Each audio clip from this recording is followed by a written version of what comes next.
Well, in the past hour, the former minister, Ash Regan, has launched her campaign. Ms Regan resigned from the front bench over the Scottish Government plans to make it easier for someone to change their legally recognised sex. Speaking earlier, she admitted that she was the outsider in this race.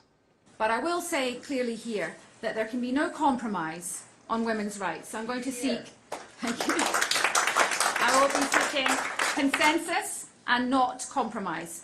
And in the absence of consensus, if there was an appetite in the country for it, then I would be happy to hand the matter over to a citizens' assembly for them and let the people of Scotland decide how to take it forward.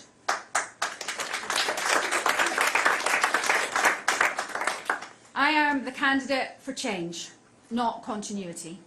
I want to restore the mission which allowed the SNP to replace Labour as the dominant party of Scotland. That is independence for Scotland and good governance. I respect everything that my predecessors have achieved since 2007, but recently we have lost our way.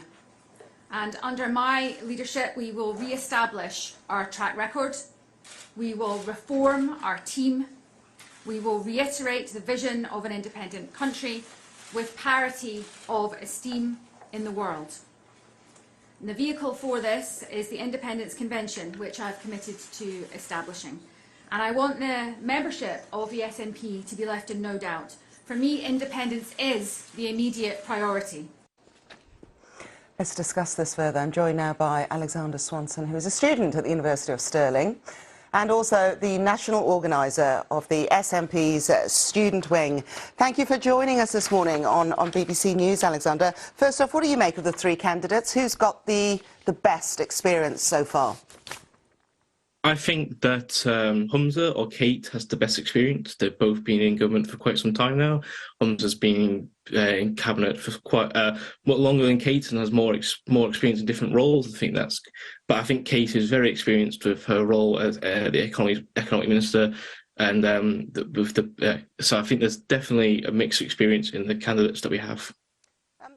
Kate has had to come out, hasn't she, and make an apology recently over some of her views. Do you think that is going to hurt her moving forward if she was to become the First Minister of Scotland? I think that the initial statements on Monday really hurt her. I think that it really hurt a lot of people in the party, a lot of people outside the party and our coalition in the Greens. I think that I felt the apology was necessary, but I still think there's a lot of hurt, and I think it's going to hurt the campaign going forward. I mean, she's been on maternity leave, hasn't she, since summer? So in terms of seeing her in action, it's, you know, the Scottish people need to see how she performs when it comes to a lot of those key issues. Now, let's take a look at Ash Regan. And she became a minister in 2016, and she has said that she would ditch the gender recognition reform bill. Is that a good move for her? I don't think so at all. I think that the gender recognition bill is important. I think that what's being proposed is not as controversial as what people are saying. It's only making things legally easier for someone to change their gender, and it's and the narrative coming out from Ash about it needs to go to a constitutional assembly for the bill is wrong. I think that we've consulted this for a couple of years now, this bill, and I think the public do back it, and I think that we should fight it in court to make sure it does become law in Scotland, because it's important that trans people have the right and dignity to change their gender. Do you get the sense that the SNP generally still has the support of the public? I do, definitely.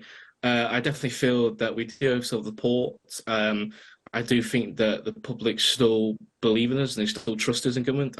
I don't think they still trust Labour to change. I don't think they see Labour as the alternative coalition that they portray. And the Conservatives are showing in Westminster what they're really about. So I still think that the SNP are the majority in Scotland, and I think that we still need to do more to make sure that people are happy. But I still think that we are the party in Scotland that are the biggest party, and I hope we can still serve the people of Scotland. Okay, let's go to independence, because it's not something we can ignore on this. And just whilst we're on the subject of Ash Regan, she has said that she supports the idea of, in the future election, the result being taken as a de facto referendum.